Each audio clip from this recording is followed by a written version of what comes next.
Have you been feeling just overwhelmed and overloaded and just bombarded by all of this craziness that we've endured over the past 3 years in this industry? If so, you are certainly not alone. Today, I sit down with Kathleen Metcalf, who shares a few pieces of insight that gave me some silver lining to it all. She shares a little bit more about her path and road to recovery and how that applied to the business has changed the way she's viewing things, which I certainly appreciate. Now, before we get started, we have formed a inner circle mastermind group, and we're in the process of potentially bringing on new people. So if that's something you'd be interested in, go ahead and follow the link below and put your name down so I know you have interest. As always, I'm your host and referral partner out of San Francisco, Shawn Kunkler. Kathleen, thanks for joining me again for part two. I'm so happy to be with you.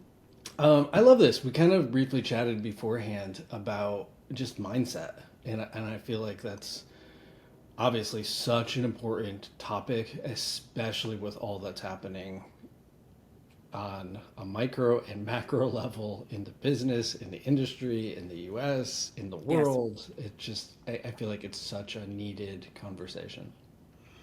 The whole idea that you can recover from almost anything, but the idea that it changes us.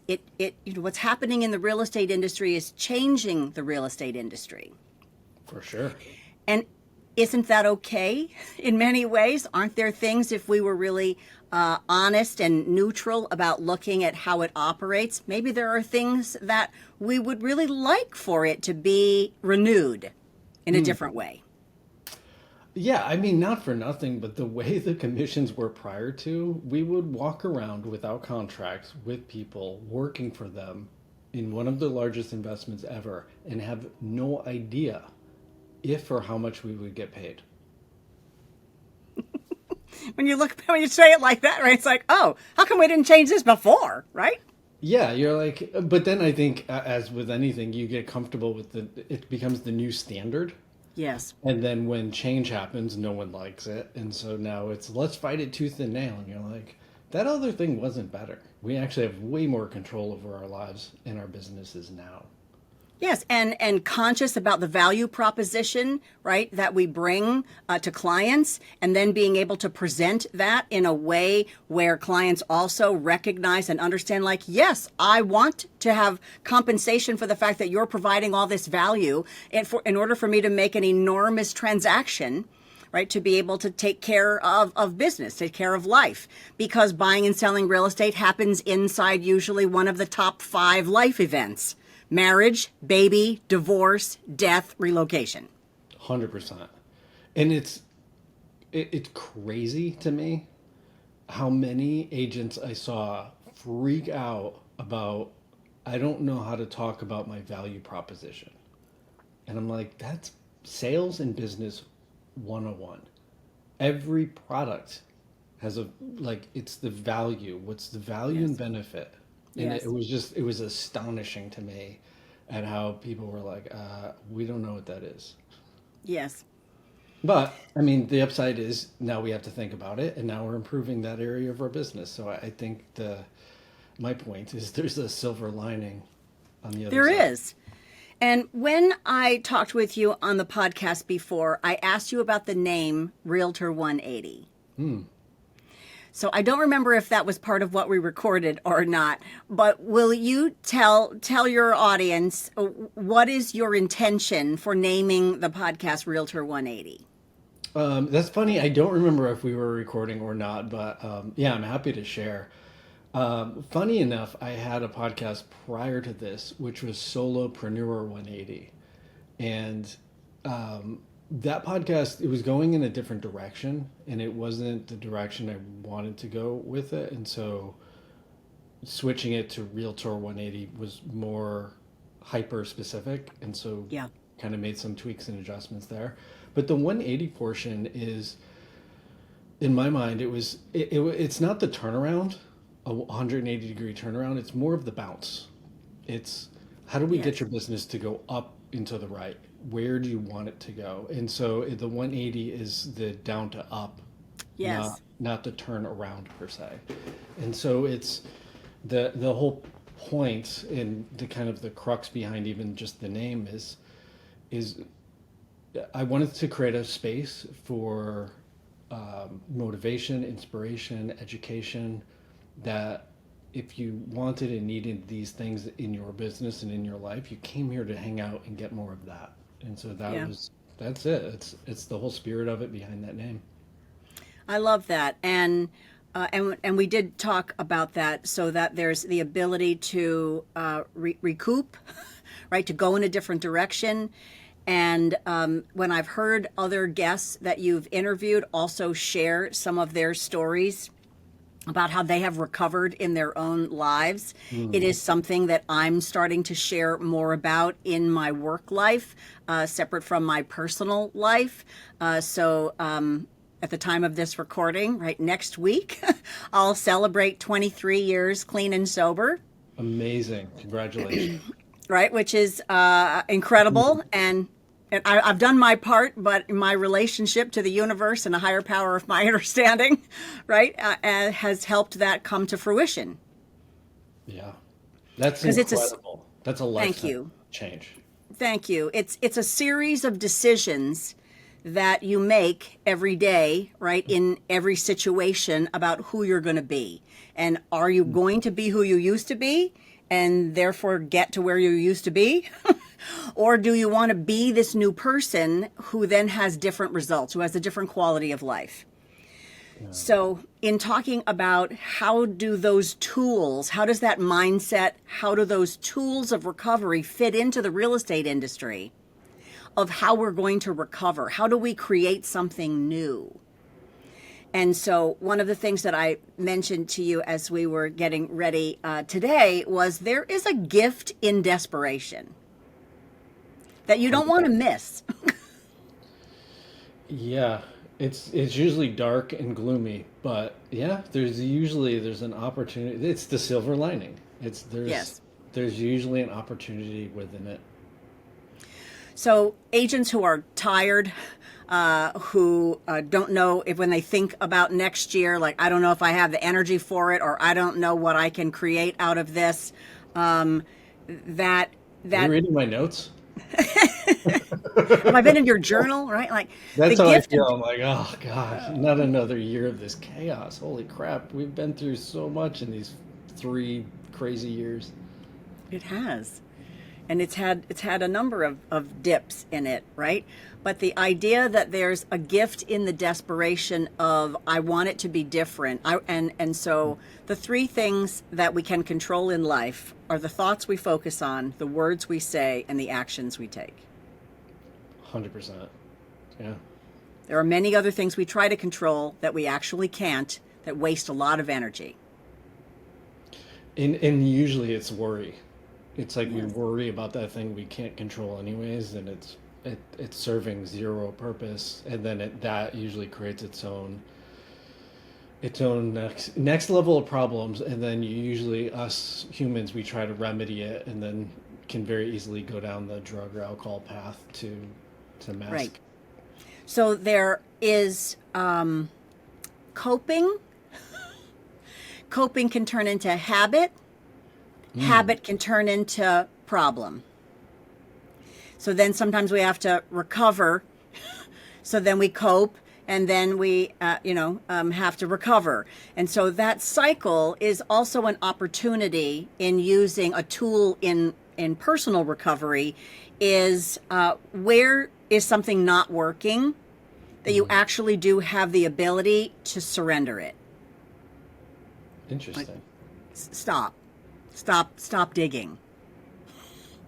That's hard. That's a hard one. And so that becomes the tool of self-honesty of what is it that you're doing that is perpetuating something not working. So you talked about the chaos in the business. And so you know, like I do, what are some things that agents tolerate in terms of chaos? Oh my God, we tolerate so much. And we were joking about it, but we not only tolerate it, but we then wear it as a badge of honor.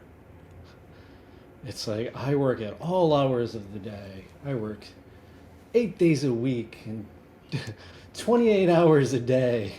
Yes, I exaggerated those numbers. They're not real. Yeah, and so it is a choice, but if we have a judgment about the fact that having support, right, being able to say no, saying I'm sorry, I can't show the property at 8 o'clock at night, but I would be happy to work with you tomorrow afternoon, or and being able to have some parameters. I don't even want to say boundaries or limits, but having some parameters around how you conduct your business.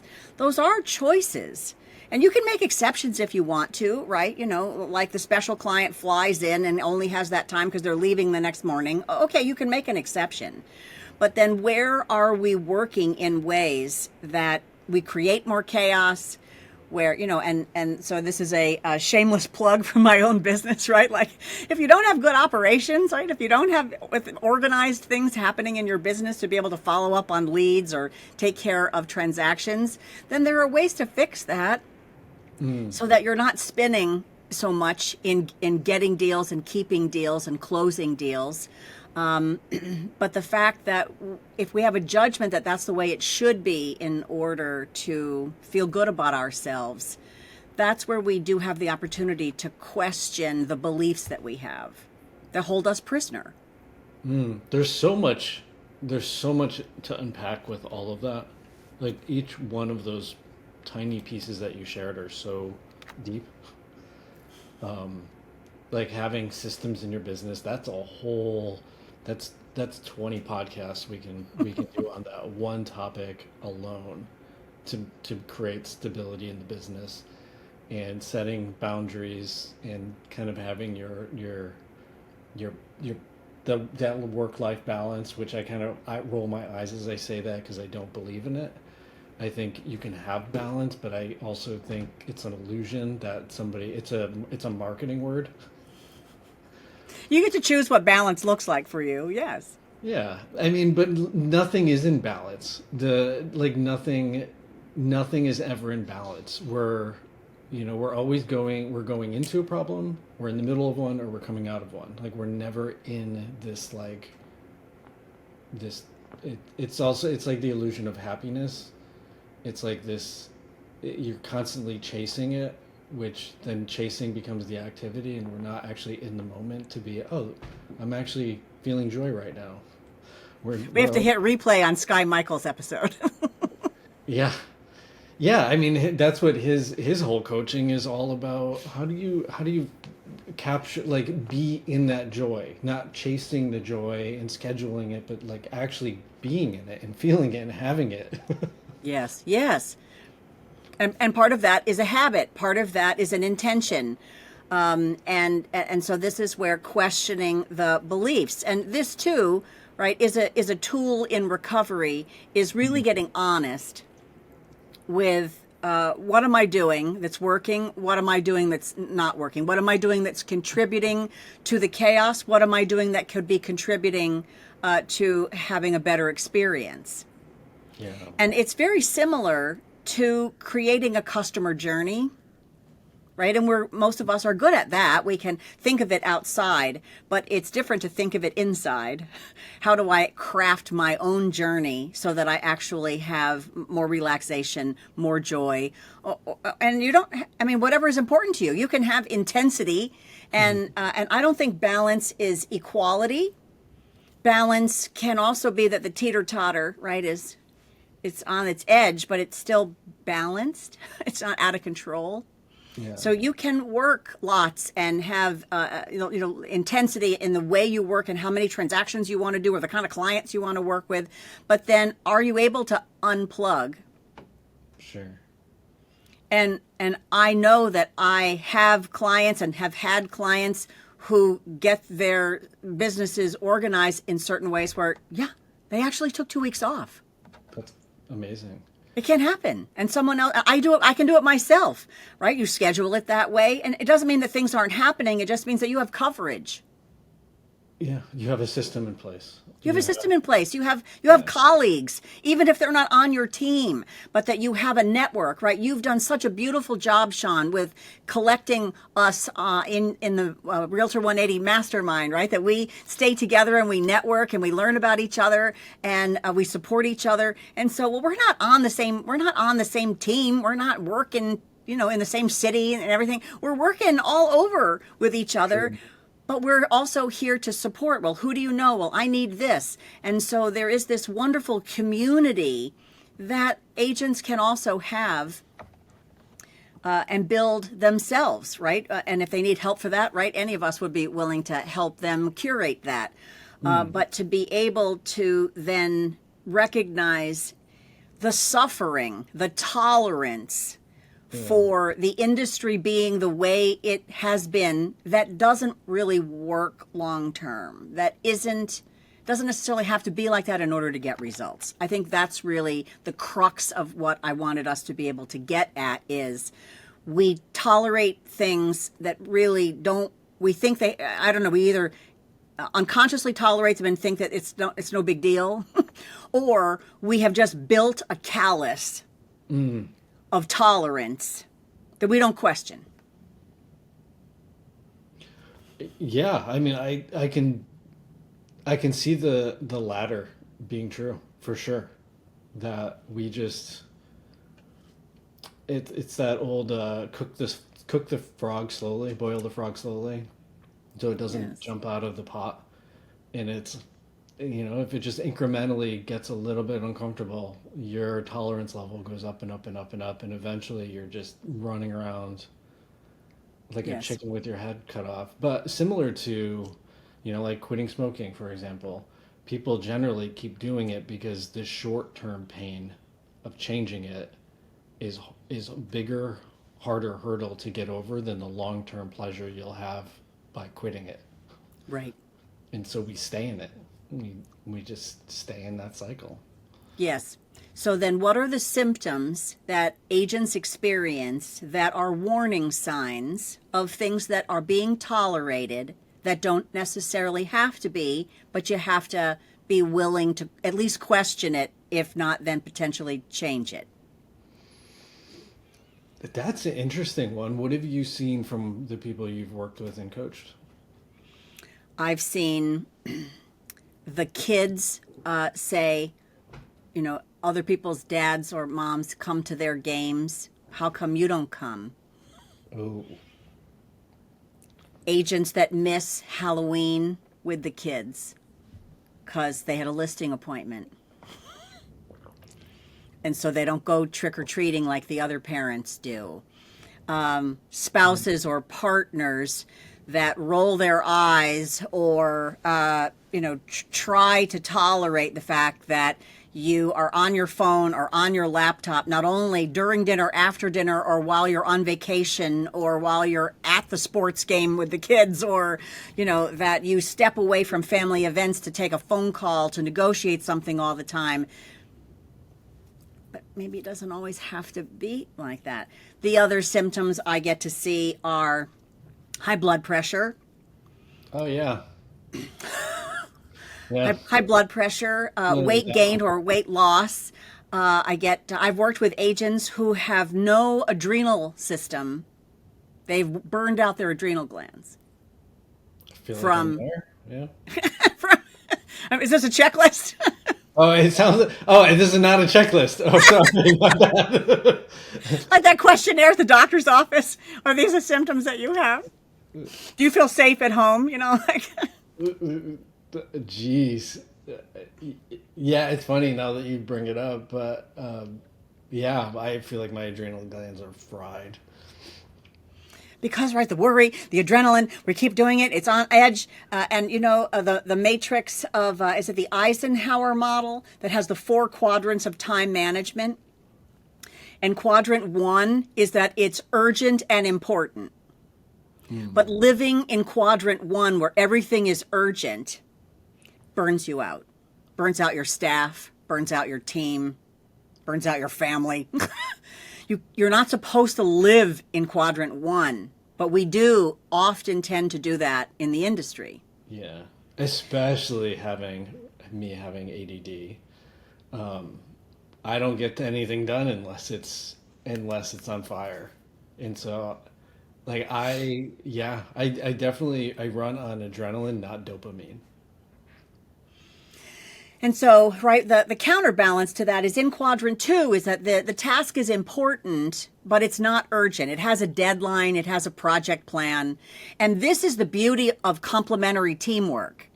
This is where, and this is also, I feel so privileged in the work that I get to do, because the way I think and some of my practical experience is a bridge between sales and operations. And what I will explain to operations people is that, and I can't remember if we talked about this on our last time together, but I describe the agents that we work with as every agent is a special bird. We did not talk about this. It started out just because I have a cartoon brain and I think in pictures, and I had to work with analogies for people to help them understand that when an operations person will say to me, I just need my agent to sit down with me to go over this. And I say, I already know we're in trouble because you said I need my agent to sit down with me. We're already in trouble. Most agents who have a high sense of urgency is part of the secret sauce of why they're successful and driven salespeople. But you can't crush them and make them sit down. You can't hold the wings of the hummingbird. You have to let it be a hummingbird. You have to let it be a falcon, right? Who kills on the way down. While flying, right? They're birds of prey, right? Some agents might be, like a pheasant or a grouse, but most are high flying, fast flying birds of prey. It's true. Hunters.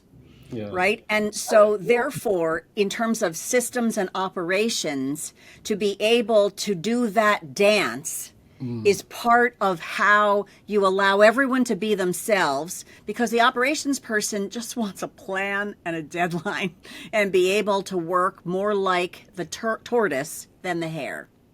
True. But the agent is the hare. Like the agent wants to go fast and make things happen. And the operations people want things to be steady. But it can be done. It is just a dance and hence a compliment. Yeah. But what we have found, and I'm really not trying to plug my work. I'm really just trying to point out that when you do have this balance, the high flying agent who has a high sense of urgency can relax when they know it's being taken care of. Yeah. It's true. I can definitely attest to that. And to kind of like in my own experience unpack some of that is having a systems person who loves everything that I hate. Yes. And organizes everything that I am 100% disorganized about. It stopped me from getting up at 3 a.m. and emailing myself the oh shit text of, yes, don't forget to send this disclosure out. Don't forget to do this. Don't forget that. Where I know in my heart of hearts that it's on the checklist and Kat is on top of it. And yes, if it really is burning down and needs my attention, she's going to call me. And I don't have to worry about it. I can go I can go hunt and do what I do best. yes. And that's I think for agents, that's a hard one to understand. And I don't know why, but and I'm sure you've seen this, and I'm sharing this from having talked to over 100 people at this point on this podcast and learning a lot, is they hire somebody like them. Yes. They don't hire their opposite. Yes. And those who hire their opposite, it's wild to watch their business. It's like it doubles year over year after that point, because it's like they put the right wheels on that Ferrari and now it can just scream around the track. Yes. And in fact, now that we're talking about this in this level of detail, we have a link that I want to offer to you and your audience. Please. It's a jot form of an operation strengths assessment. And it allows you to rank on a score of 1 to 5 different elements of how your business is structured operationally. And you get a copy, we get a copy at Cambium, but you don't have to do anything about it. If you want to talk to someone about it, we have that too. But the idea is you can just see, it comes back in a nice list that this is a 5, and okay, good, you can feel confident about going into the new year with that. But this is a 1, this is a 2. I don't really like the way this is run. And so maybe, be able to see and create your own plan of where do you want to change things operationally in your business? Where do you want to recover from that? And then be able to sleep better at night, or be able to, spend more time when you're showing property, not thinking about I should be doing something else, and able to actually be present, right, with your buyer or their family, so that you're not having to be in 2 places at once, because you can have a project plan for that, even if you're not the one who designs it. Yeah, I mean, to your point earlier, it's like sometimes you have to just take inventory, Yes. honest inventory, and not make things better than they are or worse than they are, but just honestly look at things as they are. That's hard. I mean, and that's within your own personal life, within your business, even with the last transaction you had with a client. Like to be Yes, and very, being able to review transactions is one of the tools that is very much like a recovery tool, that you do evaluate what went well, what could we have done better, or what problem happened that next time we might be able to prevent. yeah. That's such a powerful question, of being able to get ahead of things. But we very often just move from one transaction to another, wanting to put it behind us without recognizing that, in my experience, the real pain of doing the inventory is pride. 100%. Pride will just it'll like chop you at the knees, because yeah, you won't be honest. Like you won't even address it. But if we think about, if you're going to lose anything, evaluating your business, evaluating your habits, if the big thing you're going to lose is pride, it's pretty cheap. True. Because ego is this thing that seems to come with the package, right? Like we have to carry it around like our liver. We got to carry around a liver, and we got to carry around our ego. Yeah. I don't really know, right? It seems to become part of what we have to have. I can only Like carry lungs. one, so long, liver. Right? Or maybe a spleen, right? People can live without a spleen. People can live without an appendix. I don't really know why it's there. But we have this ego thing we have to carry around and manage. But we can't let it run the show. It does not have a license to drive. Yeah. Yeah, I mean it's a tricky one for sure. So- Years back, we started doing KSI, key strategic indicators, and we do it once a month in the business. Everybody on the team Nice. fills out their own scorecard, and the key strategic indicators are the non-tangibles of the business that we try to then measure. All And right. so I can measure how much is in a bank account. I know if the numbers go up or down. Like I know that's easy. But the client experience, that's more aloof. And so it's more of like an honest reflection. And it was hard in the beginning to sit down with the team and everybody honestly rate themselves, of being like, hey, you know what? I only was a 4 this month, and here's why. And here's where I really need to just honestly work harder to improve next time. And it becomes that one time a month where in a group setting, it's expected that Yeah. you're like honest, vulnerable, and no one gets berated. It's always solution based. It's like, do you need help? Can we help? How can we help? Is it a scheduling thing? Is it a timing thing? Is it like, how do we create a space for you to improve this area of your business, your client's experience? And I think the other piece that we did proudly is we try to, on every transaction, we have 103 for listings, for example, we have 103 step checklist. Yes. And the last one is, how do we improve this 1% better for the next time? Very Which nice. means it implies there's a problem somewhere in this checklist. It implies it. And so now Right. your So we can brain, update it. you're hardwired now to look for the problem. Like Yes. it's not perfect, it's not good, it can be better, and there is an area for improving, and how do we find it? And so I feel like the within all that, asking the really strategic questions to get the ego out of the way, because it's really easy for our egos to like. Yes. Be with you yesterday because I was hosting a webinar, and in the participation from the participants, one of the things that came to fruition is the agent is insecure about tracking money, doesn't know where their money goes, doesn't track their metrics, and that creates a lot of anxiety for them. So, guilty as charged, right?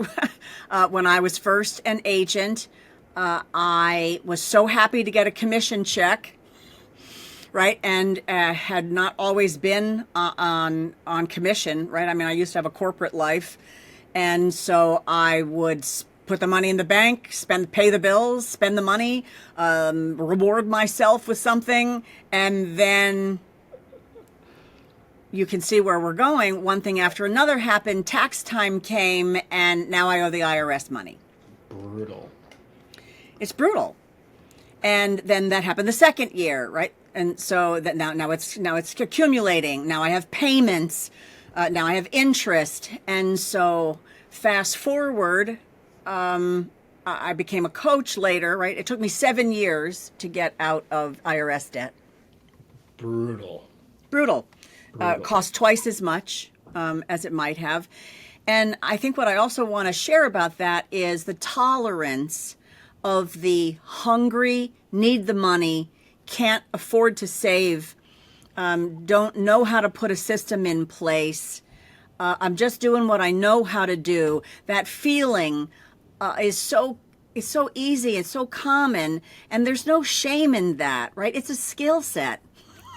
It's a tool. It's a set of tools, but I suffered much longer than I needed to. Then I was embarrassed and ashamed that I had made the mistake. I made the mistake more than once. Then I was trapped, right? So now I'm in the funnel.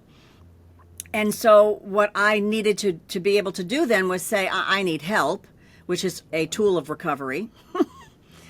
Right. And then get a financial recovery coach that was actually going to teach me about how to get out of the mess and then how to prevent the mess. Mm. And now as a coach, right, I'm happy to talk with clients about that. But I have had very successful clients eventually share with me, which has also led me sometimes to ask the question in a consultation, are you up to date with your state, city, and or federal taxes? Because I've had very successful clients, $250,000, $300,000, and $500,000 in IRS debt. Crazy. And I would never have guessed that. And I felt terrible when I found out about it because here I am trying to help them scale their business, not realizing they had this terrible burden that they were carrying. And then they didn't have a system set up, not only to fix it, but to prevent it. Yeah. And they just keep digging deeper. But to go back to your earlier point, there is a weird shame that comes up around it. And people they won't hire a bookkeeper. They won't hire a CPA because then they will see how little they have or how much they owe or whatever it is. And so they get deeper because they're embarrassed to ask for help. And it's sad and it's tough. And I've seen those agents who then their mentality is, I'll just sell my way out of this. I'll just sell another property. And then unfortunately, when you sell more, you then owe more. Yes. Get your ass deeper and deeper fast. Yeah, that one's a tricky one. And I think it's heartbreaking on the other side is so many coaches just focus on, we'll make more calls, just do more work, and then they wind up just burying them in more work because they owe more money, and they never plugged some of the holes to start with. Heart wrenching. So I applaud you for doing that work. And again, there's only a small handful of coaches that I know of who actually focus on that component as well. Well, and having been, right, an agent with IRS debt and California debt, right, and California is not very forgiving, although I do think there was some level of forgiveness I got at some point from the state of California, which was very kind. But the idea, right, that it's easy to happen. It's easy. It's very similar to sports figures, to Hollywood figures that make a lot of money, and then they have debt. And they go broke or they go bankrupt. It's a very similar model because it isn't necessarily taught that it's not just about revenue and commission, it's actually about profit. And so how are you managing the expenses of your business? How are you paying yourself? How are you then saving to pay quarterly taxes or annual taxes, depending on what your accountant recommends? And that is a system. It's a skill set. And it's okay that someone doesn't already know how to do that. I don't know how to change the oil in my car. You know what I mean? Like you go to a professional, or you learn how to do it if you want to learn how to change the oil in your car. Yeah, and I know from my own personal experience is when you start in the business, you don't have any sales. So you don't have the revenue. So I didn't have the money to hire an attorney out of the gate to set up an LLC and to guide me to file as an S corp. I didn't have that. And so I had to make some money and then make some mistakes to then realize oh, I actually need 5 bank accounts for my business. And it's through the self-reflection, but then it's also getting to different thresholds and realizing that if you look at the human, it's like as a baby, you need certain things. As a toddler, you need certain things. As a teenager, you need certain things. Or a young adult, you need certain things. And so it's like as your business grows, you need different structures. And especially when you start hiring people, you need to start moving things around. It's funny, right before we recorded, you had to hop up really quick, and I saw your bookcase behind you, and one of the books is Profit First. Yes, Mike Michalowicz. Phenomenal book, and that changed the way that I viewed how I was managing my bank accounts and how I was structuring it. I actually have a Post-it note anytime money comes into the account. I know exactly what percentages get divvied up into each of the accounts, and it's the second it comes in, it gets divided out, and then I know how much is in my operating account. I know how much is in my profits. I know exactly where all the pieces are, and it's so easy when money's coming in. It's so easy to look at your account every day and get excited, and when you're in a slump of a year like 2024, no one goes and looks at their account every day. We just hope there's going to be more money in it than yesterday. We hide. We put our head in the sand, and I've done it myself. Payroll goes out every month, and I'm watching my account dwindle because I don't have the transactions I did in the high season. And so, yeah, it's taking that hard look and that true inventory of yourself it's brutal, but you got to do it. Yes, and to money fog, right, is what the professionals call it, the money fog of not knowing where things are going, and the worry, the anxiety that goes with that is really an undercurrent. I think there's also been something in the real estate agent culture that debt has been considered motivating. Buy the house, lease the big car, buy the watch, because then you have to keep going. And there has been, reinforcement for that way of thinking. I'm not saying it's good, bad, or indifferent. I'm just saying it's been a flavor.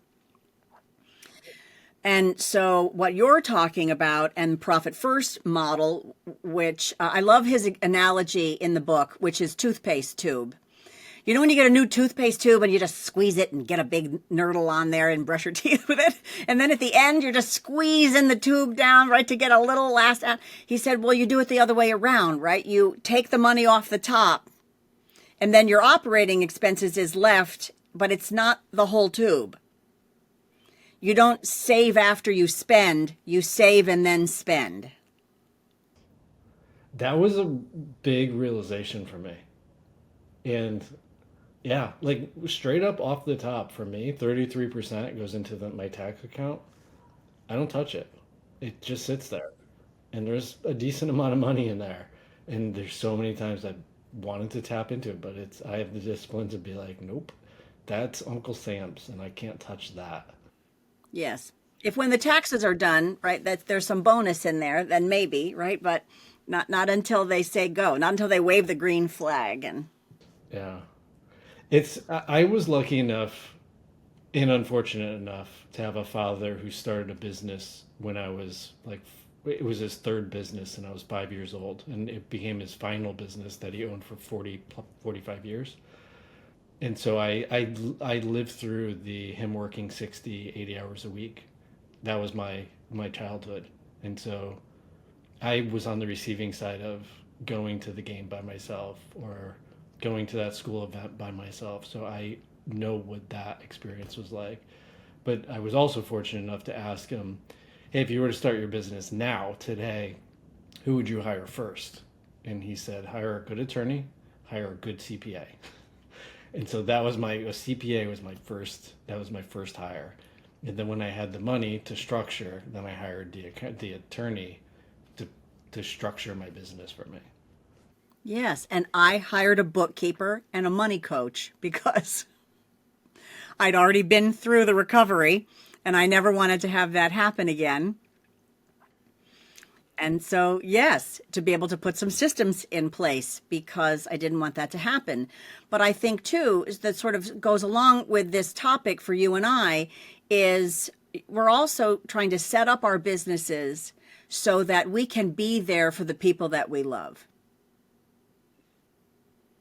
So there's the everyday things that occur, right? Like I have grandchildren now who are teenagers, and so I was in one of the network conversations with one of the agents that I've met through you.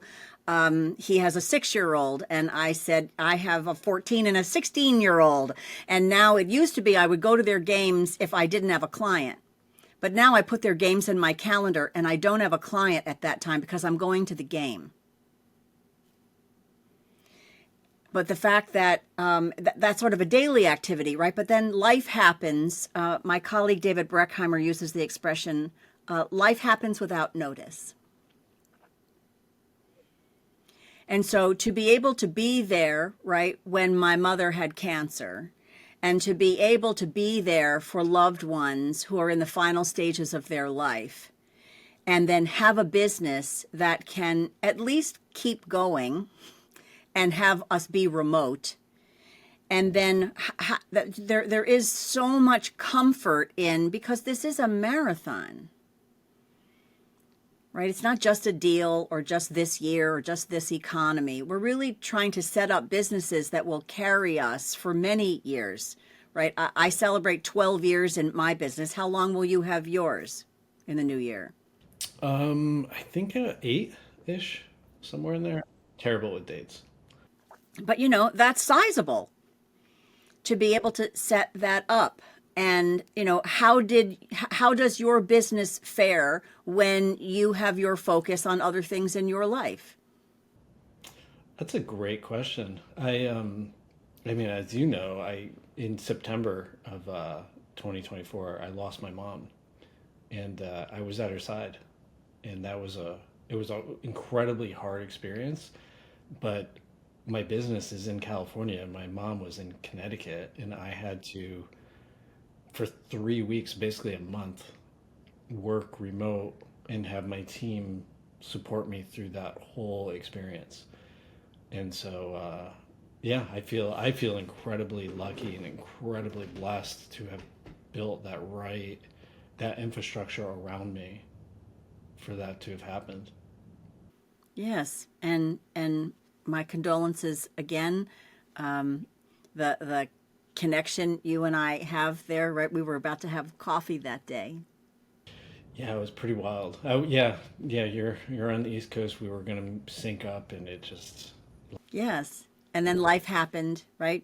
Sort of without notice, right? It's not that it was completely unexpected, but and then to be able to be present with the things that are most important in our lives, and then be able to have structure in our business, to be able to have a network of people long distance and close by, right, on a team, or even just colleagues that would cover, right? If people don't have a team, that's okay, but you still can have a network and have some infrastructure in your business where you can still be able to step away, because this is also the philosophy of work to live to work, not work to live, whatever that expression is backwards, right? Like we just work and work and work.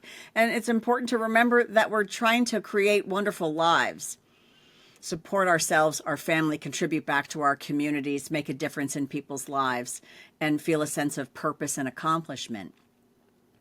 And so, I really wanted to bring this perspective of recovering to the Realtor 180 podcast, because no matter where you are on the trajectory, it is possible to recover and build something that you learn from the experience in the downturn, in the low point.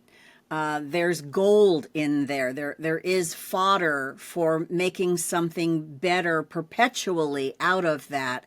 And if the price that each of us pays is that we need to ask for help, that it hurts our pride, that we feel embarrassed, that we admit defeat in a certain way, that we surrender something that we admit we don't know, that's okay. That is a part of the human experience, and it's certainly a part of the entrepreneurial experience of actually being able, right, to, I didn't used to like Gary Vaynerchuk. I don't sometimes like the way he delivers communication, but at the same time, I've been following him more closely lately, and I'm like, damn, he has some really good things to say. And he just says, why don't we just try some stuff? Like we just need to keep moving forward. And I do think that's a great lesson for us in real estate is let's just keep trying some stuff and learning from things and not get so hooked up on it needs to look and be perfect in a certain way. I mean, that's ego. You get so caught up in results and not process Yes. that we lose sight of, we just lose sight of it. And then everything is being graded on a public platform, so we think. And so everything has to be like perfect. And if I muck it up, it's like, oh, don't tell anybody. Won't do that again. But the reality is there's no failures. There's outcomes you either desire or there's outcomes you don't desire. And if it's not what you're desiring, then you got to make some adjustments. Yeah. And and sometimes that's outside of you, and that's the reality. And so it's like I can cut my own hair. I don't. I hire a professional to do it. Like Right. I can represent myself in a court of law, but I don't. I hire a professional. So it's like if my finances are kind of a hot mess, well, I've tried fixing it myself. I can't. Why don't I just go hire a professional? And I was getting a result. It's not the one I desired. Let me go get the result I desire, and Yes. pull our egos out of this. I think that's always the hardest part. Is we have these perceptions of ourselves. Sometimes we're infallible or whatever it may be, and we stuff, we drink too much or we eat too much or we do something in excess, and we don't take the inventory of, is this what I actually want? Is this getting me closer to Right. that end result, whatever that may be? And if it's not, just got to change. Let's try some stuff. Yeah, try stuff. Let's Like, learn. And to go back to your earlier point, it's like, and sometimes like stuff is just so out of our control. It's like, politically or globally, it's just so out of your control. It's like focus on what you can, and sometimes it's your mindset. It's Yes. it's maybe it's just going for a walk that day and being in fresh air and putting yourself in a happy headspace and being in that moment, with your dog or with your kids or just feeling the crisp air. Just Yes. And being kind to yourself, bringing that into your relationships, into your business, being strategic. And you can, influence certain things, but then there are really only some things that you can control. And then what is that balance so that the recovery becomes a choice as opposed to, a lot of those of us that have recovered or in recovery from, substances and habits, right? That sometimes that bottom is really low. That bottom can really hurt. That can sometimes be, involve all kinds of things that are outside of your control that are forcing you, if you want, to do something different. Now there are big consequences. But I do, from my experience, to be able to see there are choices about how low you want it to go. How bad do you want it to get? How long do you want to tolerate something? There is some choice in that is inside someone's control.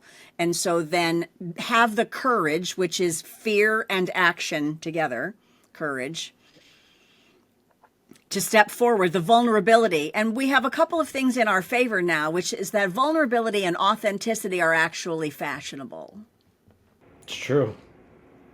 Misused often, but they're also fashionable. Yeah, so it's not like it used to be where everything really had to be, hardwired and shellacked. Now it is much more acceptable to have stumbled, to say, I don't know, could you help me?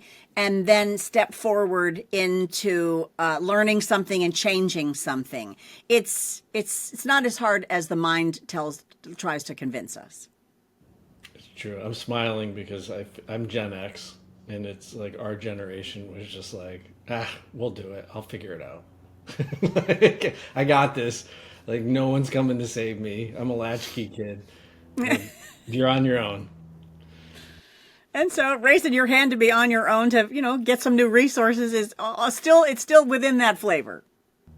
It's hard. Yeah, I'm just acknowledging it's. I get it. Like for Yeah. some people and some individuals, it's harder than others. But it's to your point. It is more in fashion, and okay. It's like It's okay. ask for help. This was great. I enjoyed this conversation.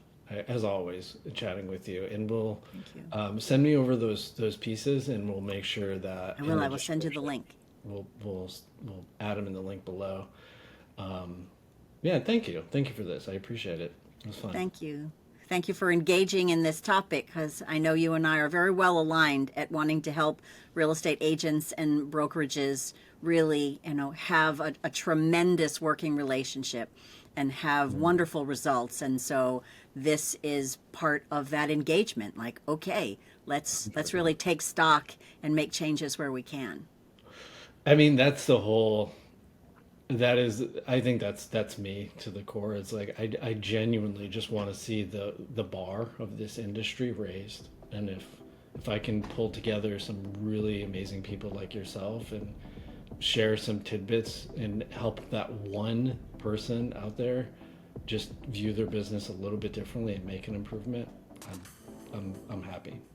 Me too. Thank you. And that's Thank a you. wrap.